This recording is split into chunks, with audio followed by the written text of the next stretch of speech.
ბათუმში თოვა გამთენიისას დაიწყო. ქალაქის სანაპირო ზოლში მთელი დღის განმავლობაში ძლიერი ქარი ქროდა. აჭარის სანაპიროებზე 6 ბალიანი შტორმი დილის 7 საათზე დაფიქსირდა, რის შედეგადაც ახალი ბულვარის საფეხმავლო ბილიკებზე ტალღებმა ზღვის გრუნტი გამორიყა. მთელი ღამის განმავლობაში თოვდა როგორც მთიანეთში, ასევე ბათუმში.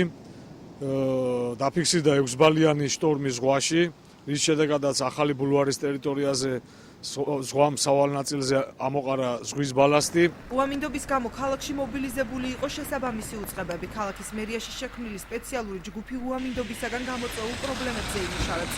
ბათუმის მერის მოვალეობის შემსრულებლის გიორგი ერმაკოვის თქმით, უხვნალექს ქალაქისთვის ზარალი არ მიუყენებია. პრობლემა ჰქონდა ფილაქნებით დაფარულ ტერიტორიასთან, ეს იყო რუსთაველის პროსპექტი, ეს იყო გოგებაშვილის ქუჩა, მისი მიმდებარე ქუჩები, შემდეგ ცხაკაიას ქუჩა, ენგელსის ქუჩა, რომლებიც მთლიანად იქნა გაწმენდილი ჩვენ სანდასოფთების ტექნიკა გამოვიყენეთ მცირე ზომის.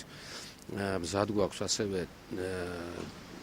ტემპერატურის ვარდნასთან დაკავშირებით თუ ესეთი იქნება გამოვიყენოთ მარლის მოფრქვევა გზის სავალ ნაწილზე. ასევე გამწმენდ სამუშაოებს, ანუ ძირითადად არხის გაწმენდას ვახორციელებთ ეგრეთ წოდებული ჟილინის არხზე და შემდგომ არდაგანის ტბასთან დაკავშირებით არსებული ვინაიდან ხელვა იყო, ჩვენ ახლა არხი გავხსენით. სინოპტიკოსები ამინდის გაუარესებას და ტემპერატურის ვარდნას ჩრდილოეთიდან შემოსული ცივი მასებით ხსნიან. მათი განცხადებით, სანაპირო ზოლზე ნალექიანი ამინდი და მთაში თოვა ღამის განმავლობაში შენარჩუნდება.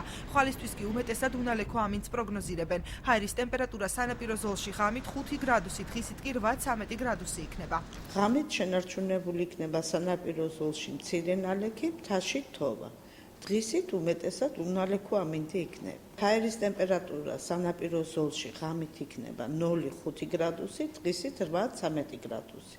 მთაში 5-10 გრადუსი ყინვა, დღისით 0-5 გრადუსი სითბო. თოვლის გამო ბათუმში გადაადგილებასთან დაკავშირებით პრობლემები არ ყოფილა. საქართველოს ტერიტორიაზე სრულად 2 დღეში გამოიდარებს.